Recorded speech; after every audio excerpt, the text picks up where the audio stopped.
Hello, good morning, and welcome to the Sunday, 16th of November edition of Proud Malcontent. I'm Pete Bell, and I am Proud Malcontent.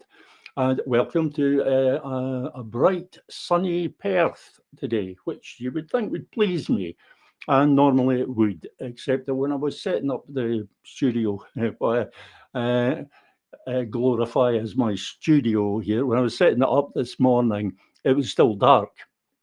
So I thought, oh, I really need the lighting. So I unpacked all the lighting kit for the studio lighting that I have and I set it up.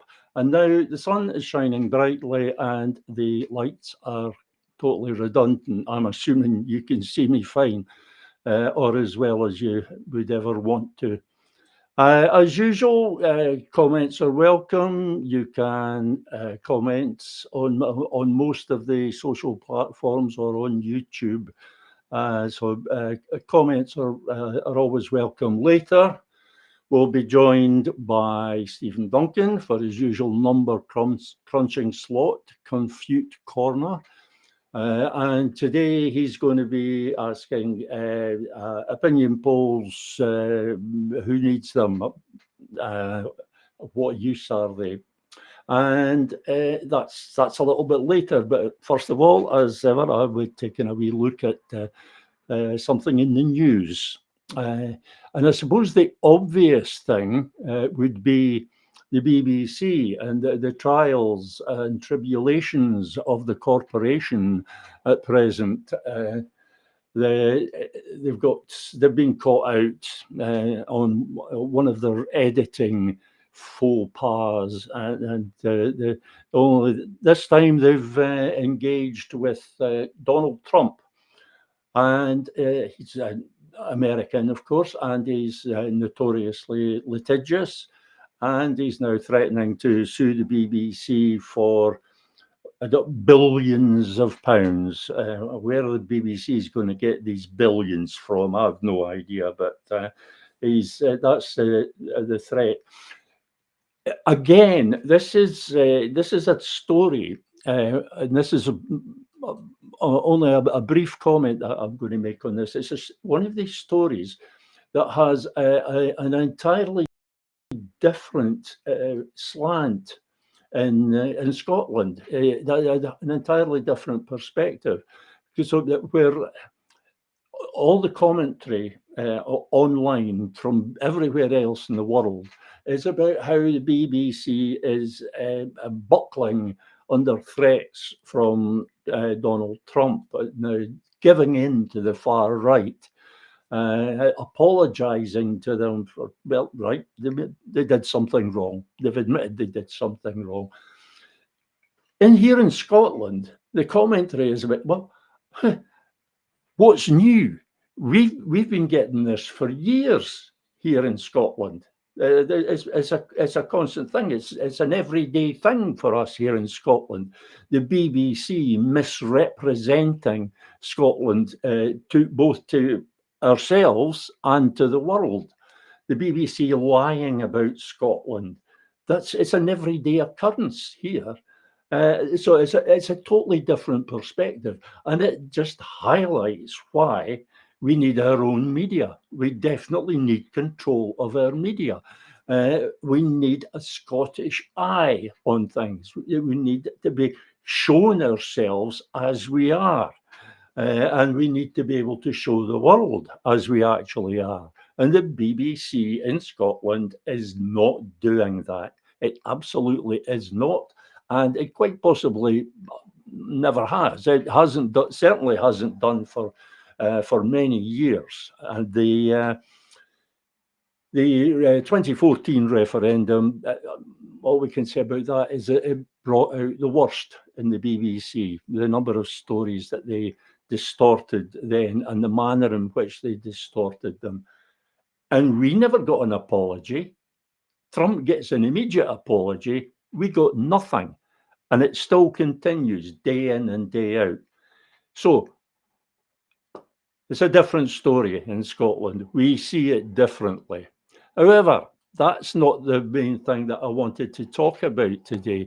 The thing I wanted to talk about actually goes back to earlier in the week. And we have a report from Abby Garton Crosby on the committee, a committee in Holyrood, the Holyrood Committee, sorry, that was questioning three distinguished constitutional lawyers or constitutional experts, and yes, they are all lawyers, and they had some interesting things to say. We're talking here about lawyers, remember, so it's not very often that they say interesting things. But the interesting things that they say might not be obvious to everybody. It depends on the mindset you have coming to this story. There's this Abby Garton Abby Garton Crosby actually has two pieces, and I'll come back to this one. This is her main report on it, but she has another one where she draws out 5 key points as legal experts grilled by MSs on IndyRef 2. So she's picked out these 5 points from her, and well done to Abby Garton Crosby. That's not meant to sound condescending, but she's made a damn good job of this. She's summarised it very well. I'm going to start with the fifth. I'm going to work backwards on this because, in actual fact, it's the first one that is the most interesting. And what I have to point out at the moment is that this might get a wee bit confused because they, as I think I mentioned last week, the highlighter in this Chrome installation on this machine is not working, and I've yet to figure out why. I've done all the usual things, and it's still not working. So I haven't got the pieces highlighted that I wanted to talk about. So I'm going to just take this fifth one, and this means we might be a wee bit later getting to Stephen, but I apologise for that. Fifth one, the democratic mechanism for independence. This was, by the way, I should say, it's a long title. This all happened on Thursday morning. It was an hour and a half session on Thursday morning. It was the Constitution, Europe, External Affairs and Culture Committee. There, you're all a lot wiser now.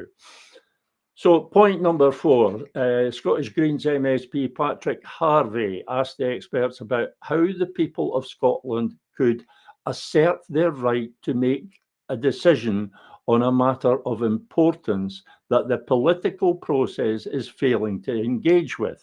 Very good question, Patrick. Aileen McHarg, I'll introduce them as we come along. We should all be familiar with Professor Aileen McHarg now.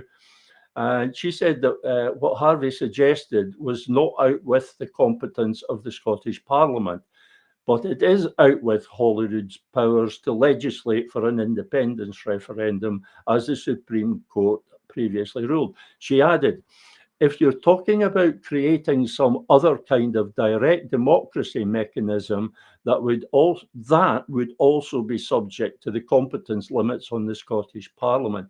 That's a wee gentle lawyerly slap down to the people who are trying to claim that the ICCPR, the International Covenant on Civil and Political Rights, that incorporating that into Scots law would somehow allow us to have an independence referendum, a proper constitutional referendum.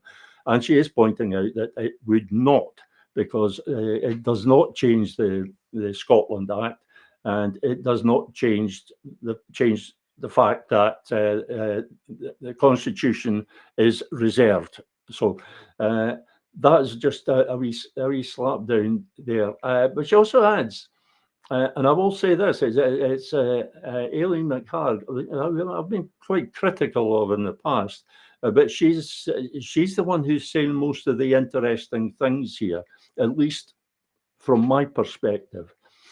So she adds, I think there's a degree of uncertainty about how far the Supreme Court would push that idea that the reservation of the Union encompasses things that might have a political effect on the future of the Union rather than a legal effect. This is drawing the distinction between politics and law.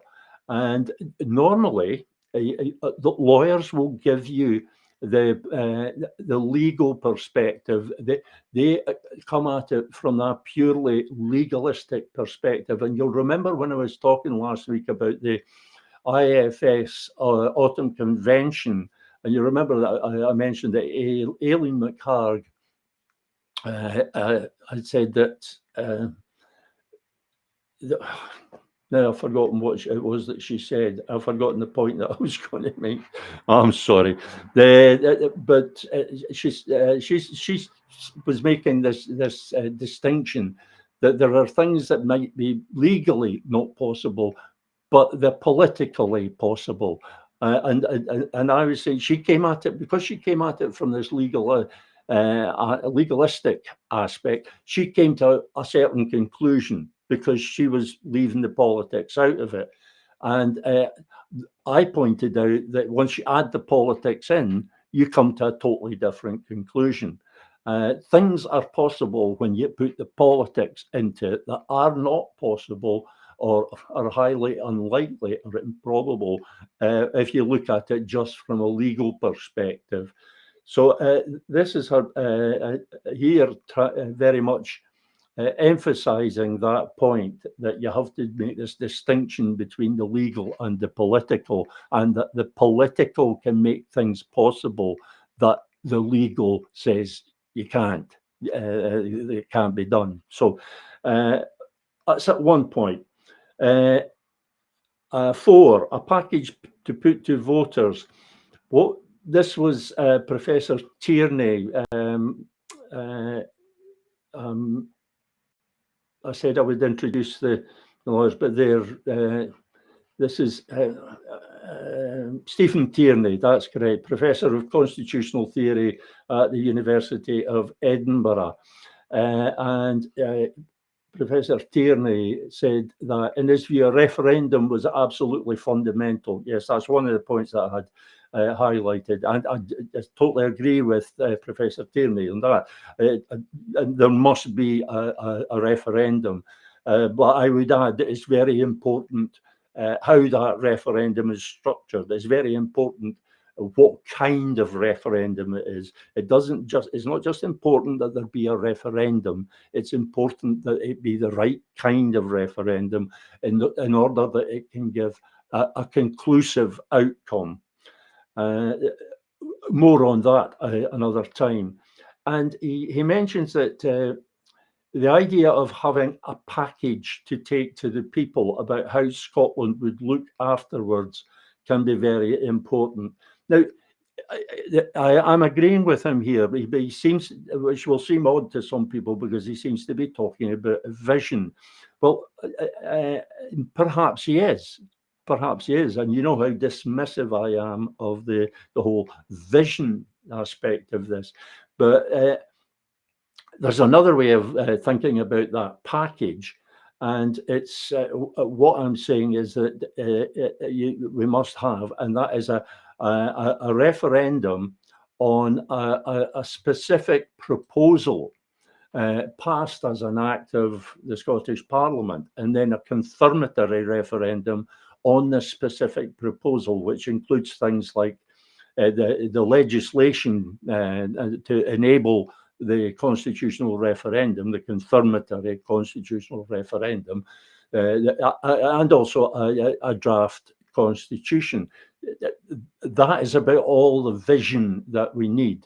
They might also have to set up some initial institutions, democratic institutions, but it's a bare bones constitution, and people would be voting on that package in the confirmatory referendum passed as an act of the Scottish Parliament. So people would, and this would be both a determinative and self self-executing, the determinative and self-executing legislation, so that there would be a specific outcome, certain things that must ensue from the result. And that it would be self-executing, no further consultation or legislation required. That's it. You get the whatever the vote is, that stands. That is what happens.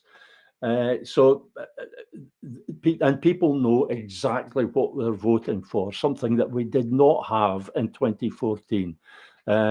Nobody knew what they were voting for, because we didn't know what no entailed and we didn't know what yes entailed. So we do it differently this time. That's what I'm saying. And the lawyers seem to be saying much the same. Tierney compared this to the 1998 referendum on the Good Friday Agreement. The 1973 border poll was, this is in Northern Ireland, was largely boycotted by nationalists, and that just made things worse. But in the 1998 referendum on the Good Friday Agreement, the people were actually voting on a package. They were voting on a proposal. They knew specifically what ensued. And there can be problems with that, but the problems that arise in relation to the Irish situation don't apply in Scotland's situation, because we're talking here about an act of the Scottish Parliament. Number 3. Settled will. These are getting gradually more interesting. Scottish Tory MSP Jamie Halcrow Johnson asked the academics for their position on how they would define the settled will of the Scottish people in regards to independence.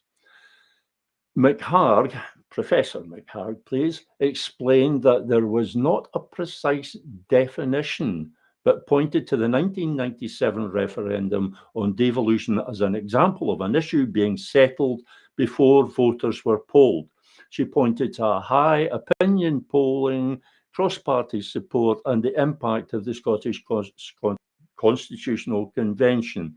And these things together were a powerful force to emphasize the will of the people. But there can be various ways of doing that. She says, Professor McHarg says, I think it would be a mistake for anyone to put a precise number on it. Do you hear that, John Swinney? You do not put a precise number on it. You don't make any requirement, because in fact, it is the will of the Scottish people, even if it's 50% plus 1. 50% plus 1 is the will of the Scottish people. What we're talking about here is not the will of the Scottish people. As I say, that comes with 50% plus 1. That's the will of the Scottish people. That's the democratic way. What we're talking about here is something else, something additional. We want the result to be conclusive. And we want it to be such that it's as close as possible to impossible to dispute that as we can get it. There will always be people who will dispute it. It does, supposing it was a specific proposal and it got 90% in favour, there would still be people who would dispute it. Hardline unionists, really stupid people.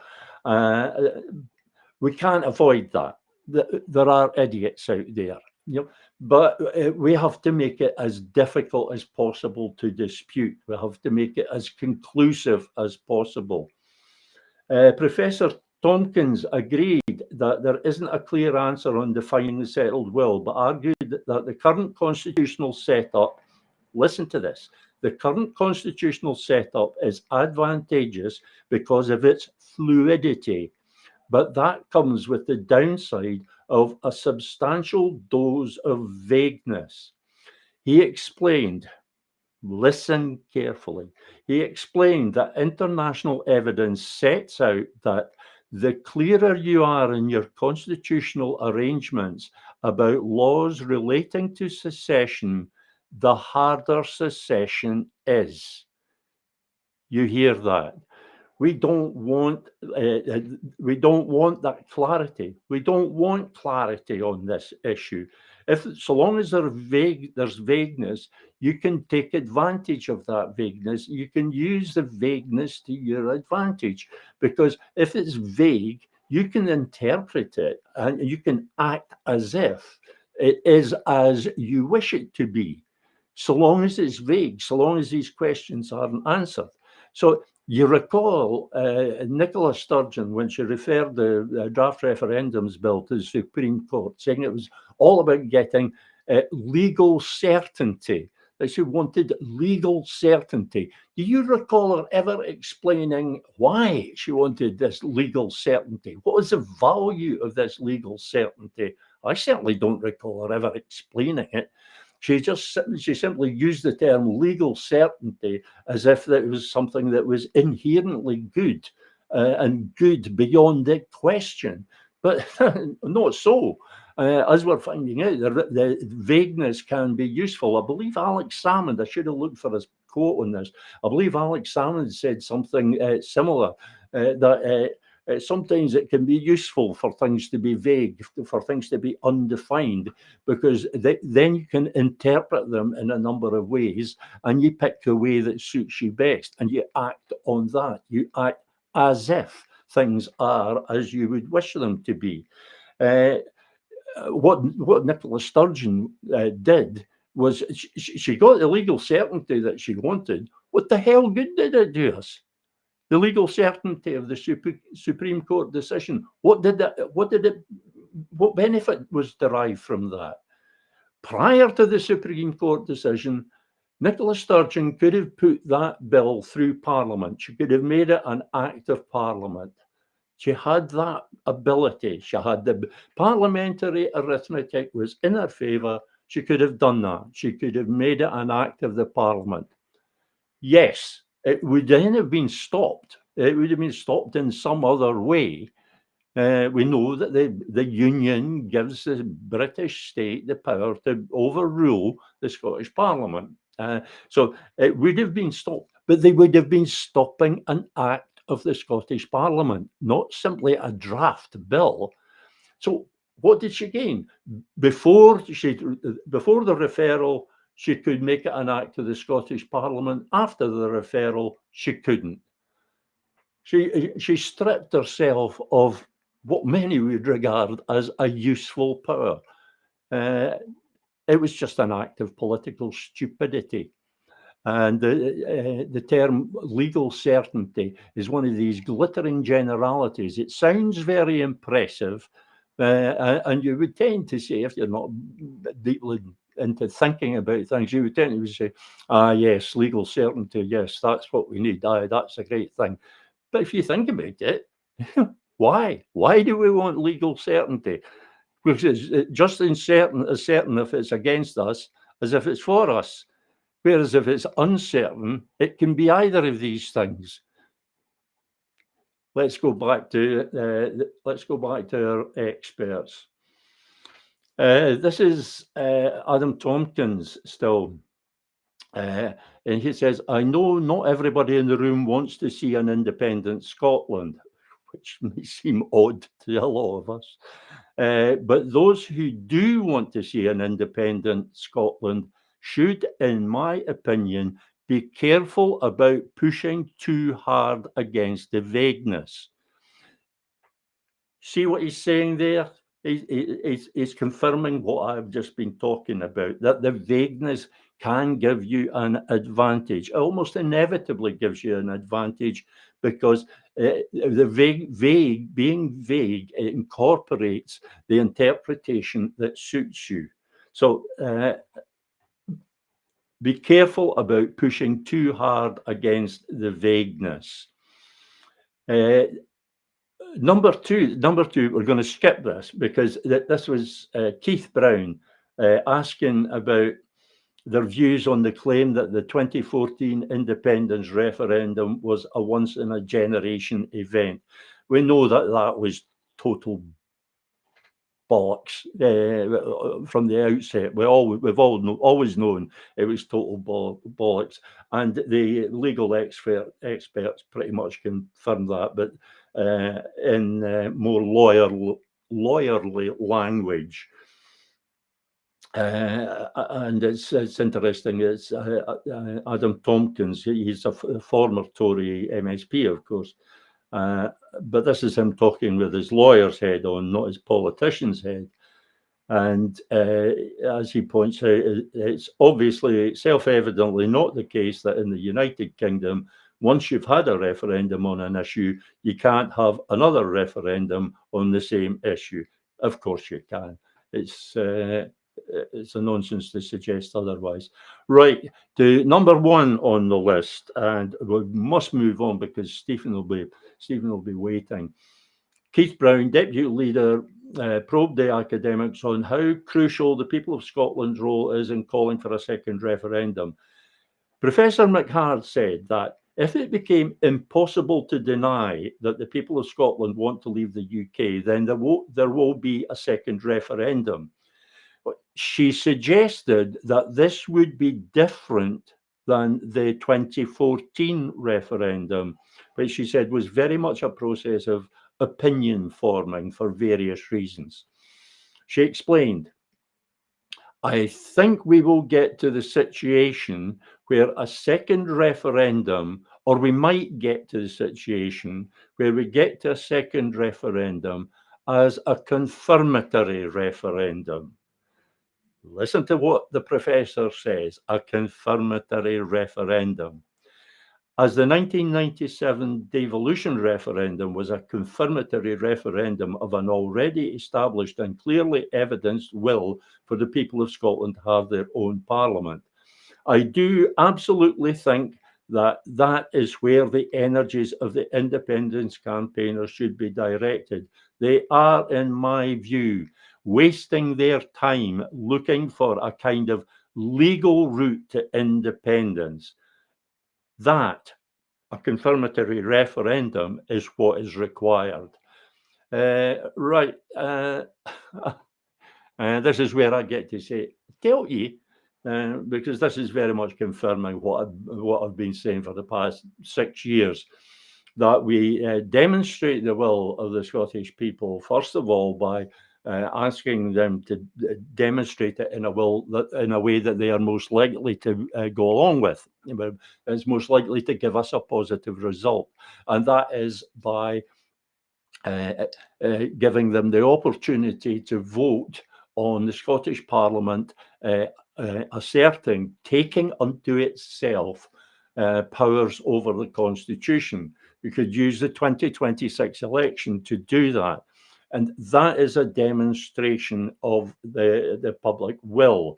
And we could then move on through the process, through the whole Scottish UDI process, until we get to that confirmatory referendum on an act of the Scottish Parliament, a clear-cut proposal for ending the Union. That's what Scottish UDI is all about. And what is interesting for me about pretty much everything said by these lawyers, these experts, is that it all seems to be pointing towards the Scottish UDI process without them actually saying it out loud, without them directly saying that. But Professor McHarg in particular seems to be gradually hinting that this might be the way to go, to have this demonstration of popular will followed by a process leading to a confirmatory referendum. She doesn't say what it would be that was being confirmed. I'm saying it should be an act of the Scottish Parliament with the interim constitution and the legislation for the confirmatory referendum and the legislation to set up democratic institutions, just the basics. it's a keystone constitution. And that the vote would, the confirmatory referendum would be on that. I would love to hear Professor McHarg's views on that. Unfortunately, at the IFS convention, we didn't have the opportunity to have any discussion about the Scottish UDI. It really wasn't discussed, partly because the discussion got hijacked by the whole ICC PR thing. It was a big chunk of it was hijacked by that. But also it just wasn't addressed. Nobody was looking at it. And I'm wondering, perhaps that was because lawyers aren't quite comfortable looking at it, because they can't actually come out and say, oh yes, Scottish UDI is the only way to go, but they can hint at it. And if it had come up for discussion, if there had been a real investigation, a real examination of the Scottish UDI strategy, these lawyers could have been put on the spot. That's all I'm suggesting. So we have yet to have that discussion. We have yet to have a proper discussion, a proper debate on the how of independence. I'm grateful to IFS, Independence Forum Scotland, that they gave over an afternoon session to this topic. But I have to say that the topic was not adequately addressed in that session. So no more about that, because it's time to ask Stephen to join us. If I can just, with my shaky hand, find the right button and switch Stephen on. And there he is. There's the man. Hi, Stephen. Hi. Yeah. How you doing? And I should point out to the good people that we're having a slight, another slight technical problem, where you normally have control of the slideshow. For some reason this week it's not working, and I'm going to have to control it. So there could be the odd stutter here and there. So if you maybe outline for people what it is that you're going to be talking about today. Okay. Well, you put the first slide up, Peter. It's entitled "Opinion Polls: Who Needs Them, Who Wants Them," and it came about in response to claims that you hear periodically, or maybe all the time, that opinion polls and surveys of attitude are variously biased, irrelevant, and obsolete. So I will address some of these questions, and in the process go through some of the main tenets of methodology that the polling firms use when they're conducting these surveys. So that's the subject matter. So maybe let's go into slide 2. So there's the first claim that you hear fairly often, that the opinion polls are biased. So my response to that is that the opinion polling firms, have an interest in producing objective survey results. All the opinion polling firms, or at least the reputable ones, are members of a trade association called the British Polling Council. You've probably heard of. It's for market research firms and survey firms. It was established over 20 years ago, and as you're probably aware, it's headed up for the greater part of that period by John Curtis, who was the president, and he stood down last year. It's the guy that's on the Polling Gurus on the TV quite a lot, on the BBC particularly. There's 38 member companies, and they have rules on the statistical techniques, the standards of disclosure, and codes of practice that must be adhered to, and that's a strict condition of membership. Can I just say here or ask you, see here, Stephen, if people are looking for opinion polls, I maintain that the best place to find them is on Wikipedia, Yep. because Wikipedia stick rigidly to the pollsters who are members of this panel. They have Wikipedia imposes high standards. So yeah, that's a place to look for reliable. I'm thinking particularly about the polling on Scottish independence, Yep. where Wikipedia only lists polls that ask the same question as was asked in 2014. Yep. Which I say won't be the question again, but by asking the same question, you get the comparability. Wikipedia. That's all I'm saying. Find the list of the polls on Wikipedia. Not everybody will want to go to the polling company's own website and get the raw data, etc., and the methodology. But if they just want the polls and a breakdown of them, Wikipedia, doubtless the best place. Okay, am I right? You're correct. Absolutely, always correct, Peter. I'm sometimes mistaken. I'm just never wrong. It's your show, and everything's consolidated on Wikipedia. That's correct. If you wanted more detail, you would go to the individual firms. That again, that's only for perhaps the anoraks. Probably more important than the BPC, though, is that the fact that these polling firms are private companies, they are for profit, therefore, and are profitable organizations. The clients that employ them pay a premium for impartial and accurate results, as precise as possible, and the reason for that is that it helps inform and guide their campaigns and plans, be they political, marketing, or sales, whatever. The firms themselves, polling firms, have a reputation to protect, and that has been built up over many years.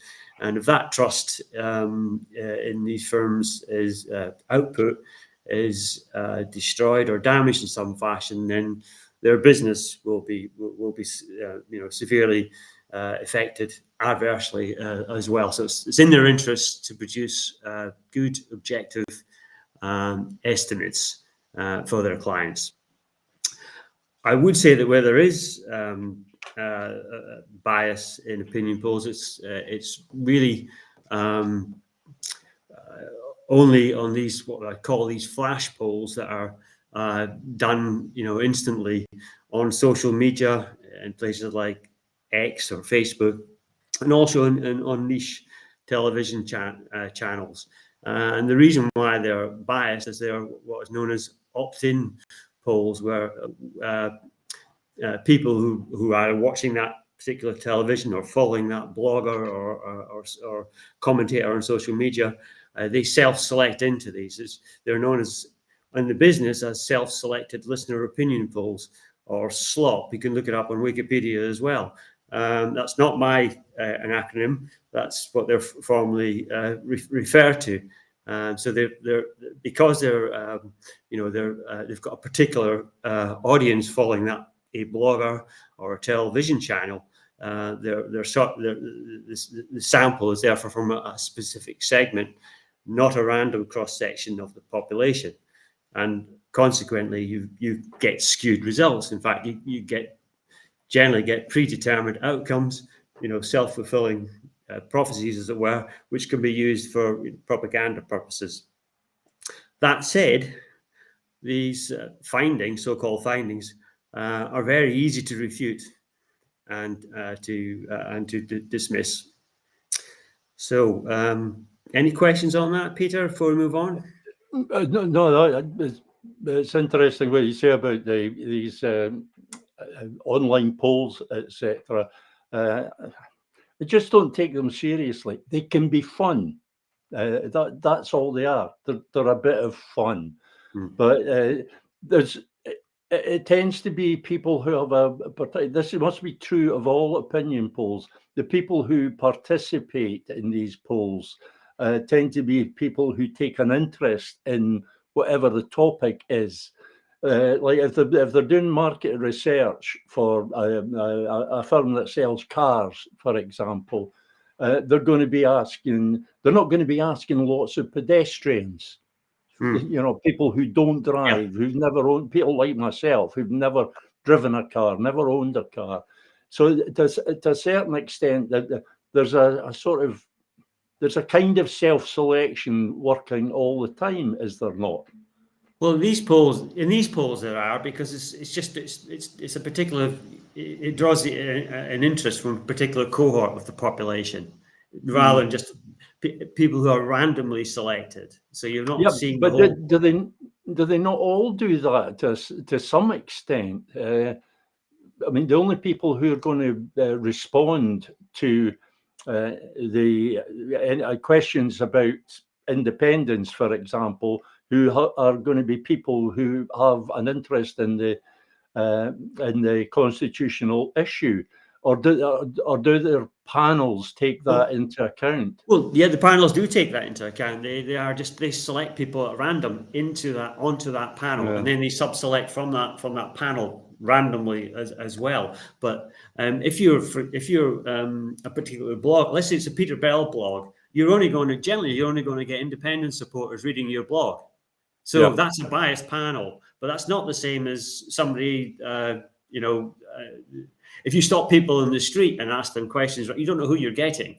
And that's a random selection of people. If you're standing with a clipboard at the end of the road and speaking to people, stopping people at the end of the road and asking the questions, you don't know who's coming, what their viewpoint is. To begin with. So that's much more random than selecting somebody from Peter Bell's blog who contributes to that. We're all going to be independent supporters, or 95% will be. It was just one of these odd thoughts that occurred to me there, Stephen. About how do they ensure that their panels incorporate people who have absolutely no interest, people who are completely detached from and alienated from the whole democratic process? But by definition, you can't go out and find these people very easily.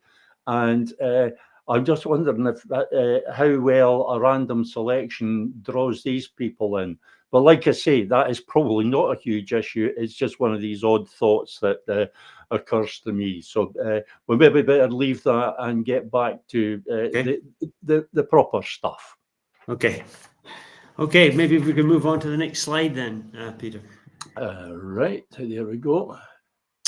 So the next commonplace claim is, the polls are obsolete. So my response to that is that there's a systematic process in place with a common methodology, and that's designed to provide these accurate estimates of the population from the sample. So there's sort of five main tenets of this common methodology, and the first one is that the surveys are carried out mainly on three different mediums: face-to-face, over the phone, and online. Increasingly, it's more online because it's cheaper and the reach, is greater. There's drawbacks to that as well. The sampling procedure itself, as I mentioned already, is that individuals are randomly selected. So you get a cross section of people from all the strata of society. And then you come to the question of what sort of sample size you should use when you're attempting to measure the attribute of interest. And I put a little table there together. There's probably an infinite number of combinations of that you can have, and that's the sample size itself is determined by the precision you want in your estimate. and also the level of confidence that you want in that estimate. So there's some actual examples there. So we'll just take one or two of them. So in that first row in that little table, sample size number 1. If you would like, if you would like your estimate to be, within 3% of the actual measure in the population at large, and be 95% confident that you've got the correct answer, your sample size would need to be 1,067. It's very specific because there's actually a calculation behind that. You can find that out anywhere online if you want to sort of dig into how that's calculated. So another way of looking at that first example, or interpreting that first example, is saying that if you drew a sample size of 1,067 100 times, 95 times, you would the estimate you would get would be within 3% of the actual population parameter.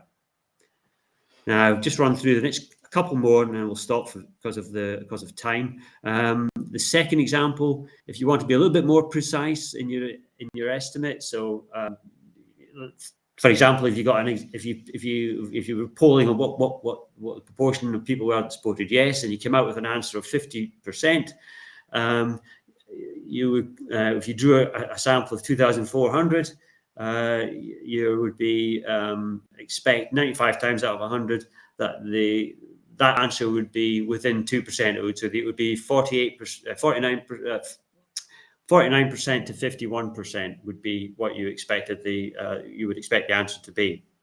If you want that example if you want to be a little bit more precise, to be plus or minus 1%, so really accurate in your estimate, the sample size would shoot up to almost 10,000. So very much more costly in terms of the number of people you'd have to interview to get that level of accuracy if you wanted to maintain that 95% level of confidence.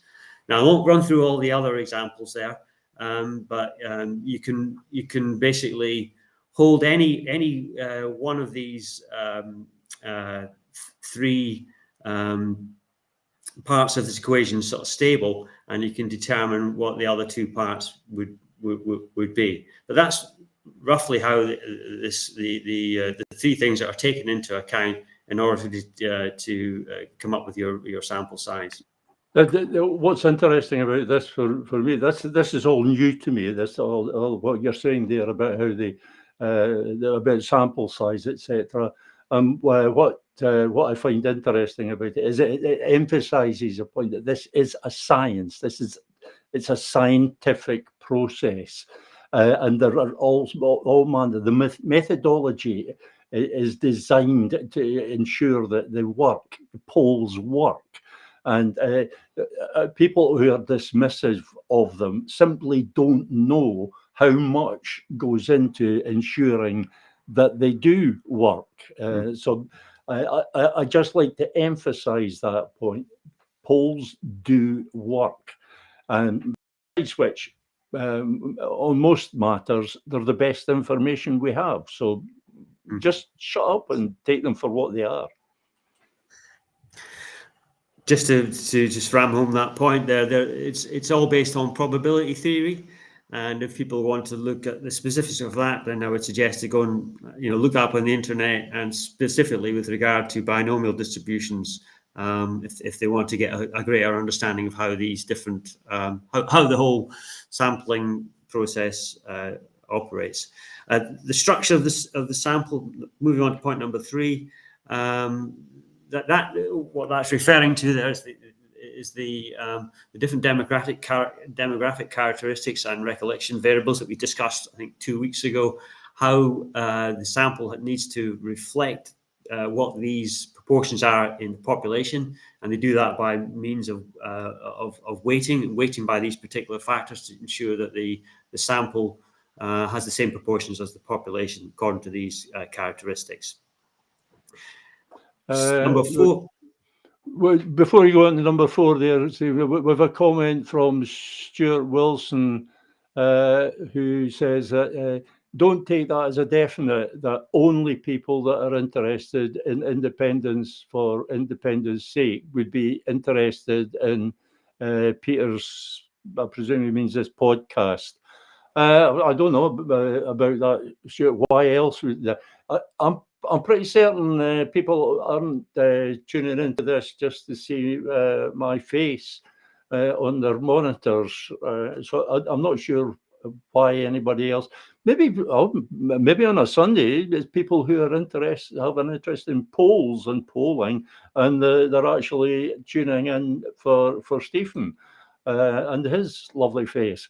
I could understand that. Maybe that's the point that Stuart is trying to make. That is people who have an interest in polls, and they'll want me to stop talking now.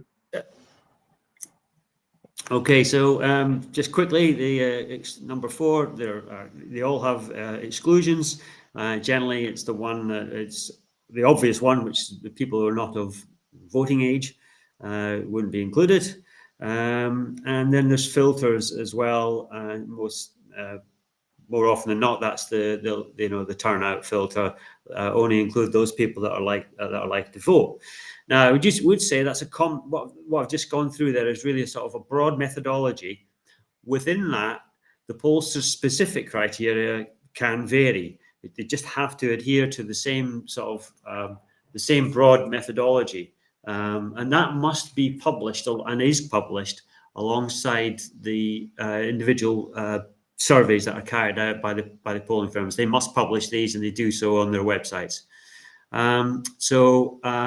Yeah, the medium may change, but the mechanism remains the same because probability theory has been around for a long time and it's unchanging. Next slide, please, Peter. Right, so polls are irrelevant. That's another claim. Again, I would dispute that. They provide insights into the prevailing attitudes and views in the population, what their values and priorities are. As you've said many times, Peter, that's the sole information that's available, short of a full-scale population canvassing, which is the elections and referendums themselves. Polls are used to establish the starting level of support so that you can measure the progress, track any uptakes, any dips in support. You can deploy statistical techniques to analyze this information. I've put an example there on the right hand side of what are referred to as heat maps. Just run through the top example very quickly, running out of time here. That top table looks at the yes, no sentiment, or yes, no and unknown.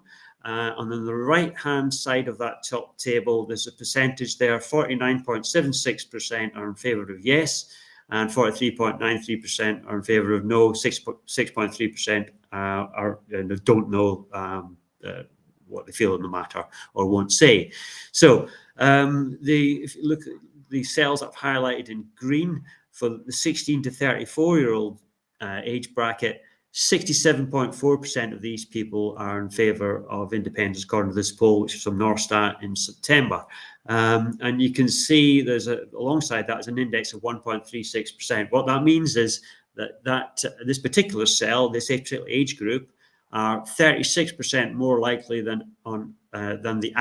more likely to be in favour of yes than the average for the population in total. So that's basically taking 67.43% and dividing that by 49.76%, you get 1.36%.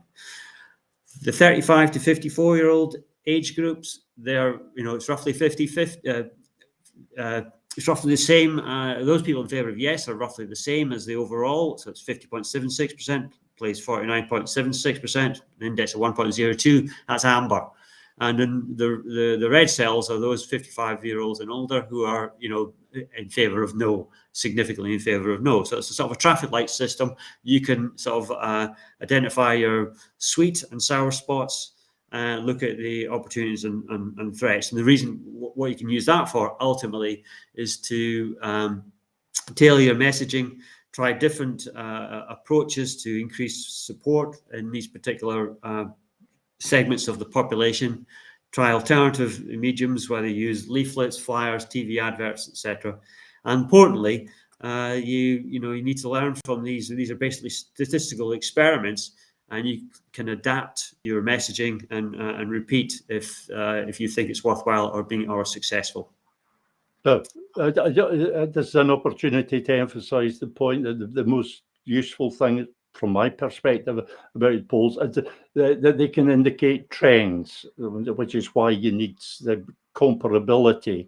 You need the regular methodology. You have to keep it as the same as much as possible, and you can establish trends so that basically, you know when you're getting it right, and you know when you're getting it wrong. That's from the messaging perspective. If the polls are going up, you're getting your messaging right. If the polls are going down, you're getting your messaging very badly wrong. If the polls aren't changing at all, and you know what we're talking about, that still means you're getting your messaging wrong. It's just that you're not managing to put any people off, but you're still getting your messaging wrong because you want the trend to be upwards. If you're not getting an upward trend, your messaging is wrong.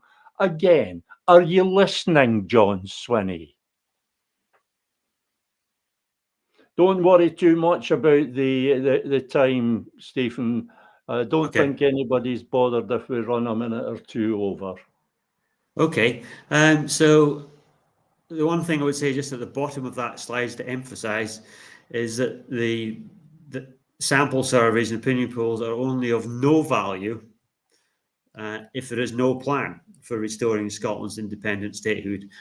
That's when it's a pointless exercise in a sense, and it's sort of where we are, because there is no plans at the moment amongst those people who are able to influence the process. Right, so we can move over to the final slide. Sorry, I was tempted to ask something about that, but no, I was. Yeah, go ahead. I was not asking something to emphasising the point that it is pointless in a way asking people if they want something that they cannot possibly have. And there being no plan, no proposal for restoring Scotland's independence, it is therefore pointless asking people if they want it. The example I gave is that you could have a poll about gold plating the fourth rail bridge, and you might get 68% in favour of gold plating the fourth rail bridge, but it's never going to happen. Apart from anything else, the whole structure would collapse under the weight. So it's never good. In that sense, it's pointless, and in that sense, polling on Scottish independence is pointless because there is no plan. Gordon Henderson says, why was there no exit polling at the Indy Ref? Well, there we go again, Gordon. That one's been asked before, but maybe Stephen can address it briefly just now. Well, I don't know why there was no independent exit poll. There should have been exit polling. They're very accurate. The reason why they're very accurate is usually, certainly in general elections, they usually have, I think, about 10 to 20,000 people. And if you remember that little table that I sort of went through a few slides ago, and you can get a very accurate, you can get a very accurate opinion poll with just 1,000, records. If you get 10 or 20,000 people selected at random, you're going to get a very accurate opinion poll. I don't know why they didn't do it. Well, the reason given was that the exit polls normally use information from the exit polls at elections. They use information from previous elections so that they can extrapolate the information from a small number of exit polls, so that they can extrapolate that to give a projection, forecast of the outcome. But the independence referendum, sham independence referendum, was a unique one-off events. There was nothing with which to compare it. There was no information there to use in extrapolating. So I don't think it would have served any purpose. Couldn't they have? They could have asked, people coming out of the polling stations. They canvass all the different polling stations, a sample of people. How did you vote? Presumably, people answer honestly. You could use that to make your projection. It's just like an opinion poll, but based on actual how people actually voted or say they actually voted. Again, you come to the question of cost. How many people are you going to have to deploy in order to get a decent sample size? Yeah, it would be costly, but they have done it. I think ITV used to do it to 20,000 people and they got a very accurate opinion poll in 1987. Can't remember. They got it almost spot on what Margaret Thatcher's huge majority was going to be in the UK general election. But BBC did one as well, and it was miles off because they had about 2,000 people. Again, that's elections where they have other information from previous. Not an independence, not a one-off constitutional referendum. I think there's good reasons why there were no exit polls done, and the main one was that they weren't going to get enough bang for the buck. It was going to cost a lot of money, and there would be big question marks over the reliability of it. And why bother anyway? Because the only thing that's important is the result after the count. So it just seemed pointless to me that there would be exit polls. You're going to find out in a couple hours anyway. We're actually over time now, but I don't care. Okay, I'll just rattle through the conclusion. Obviously, I don't agree with the opinion polls are biased, obsolete, and irrelevant. I don't think that's true. There's a lot of misunderstanding and misinterpretation about opinion polls, and hopefully, what I've said before try to debunk some of these, if you like. Just to recap quickly, the pollsters themselves are reputable organisations with proven expertise. And they're not like these sort of pseudo polls that can be manipulated on social media, and that they're therefore easily dismissed. The proper statistically based opinion surveys, or certainly in political terms, have been around for a couple of hundred years. The first time it was recorded being used was in the USA in about 200 years ago, in the presidential election, but they've been commonplace since the end of the Second World War in the UK and elsewhere. And the reason why they're commonplace and they're always used, probability theory doesn't change. It's a branch of mathematics, doesn't change, and they can be used and they should be used in political terms to guide these campaigns, to establish what works, where it works, when it works, and to learn any lessons about where your campaign's being successful and where it's falling short.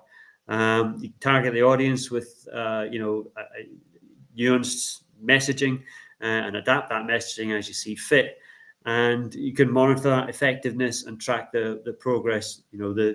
Any sort of uplifts or where you're not doing so well, and change accordingly. So that's essentially it, and hopefully that's covered some of the main tenets of the methodology, as well as try to sort of deal with some of the claims and allegations of about opinion polls and their worth in political terms. I think that's been a very useful, and why I'm quite happy to let it run. And I'm happy to be guided by the numbers on this, because our number of live viewers actually went up after the show should have finished. So I don't know what that tells us that we should be doing in the future. A couple of comments here. There's one for Stuart Wilson. on exit polls, he says, positioning, Peter, the exit poll is like a button, a delay switch. If they don't like it, instant switch off. Why they didn't have one. But that seems to be an argument for having one. If they can have one and only use it if the result is one that they like, and then why not do it? That seems to be an argument for having it. I don't quite see that, Stuart. Sorry. And Stuart, again, it only takes one person to get the accurate take at the point of impact of public thought. I've no idea what that means, Stuart. I'm sorry. By all means, engage with me online and explain it to me. For the moment, thank you, Stephen. That has been very useful. I've learned a few things there about polls, and hopefully a few other people have as well, especially the people who tuned in late. And we'll speak again next Sunday. But okay, Peter. Just now, say thank you, Stephen. You're welcome. And it's time for me to go as well. We're well over time today. And I just, one thing to say before we go, and that's about the standing invitation that I've got a note of it here. Standing invitation for people to come on to the Wednesday edition of Proud Malcontent and defend their position against any of the criticisms that I've made. If, for example, and I am only saying this as an example, if, for example, you think John Swinney's strategy for independence is a work of political genius, then by all means, come on and tear me to shreds, if you wish. Tear me to shreds in my contention that it's absolute pish, a pile of absolute pish, that it is idiotic, it cannot work, and it can potentially do great harm to Scotland's cause. If you want to defend John Swinney, come on and do that. And just email me. That's proudmalcontent@peterabell.scot. Until Wednesday, when who knows what the hell we'll be talking about on Wednesday. We might even have a guest on Wednesday. We might have somebody take us up on that offer to come on and defend their position against my criticism. Who knows? Anyway, for the moment, goodbye.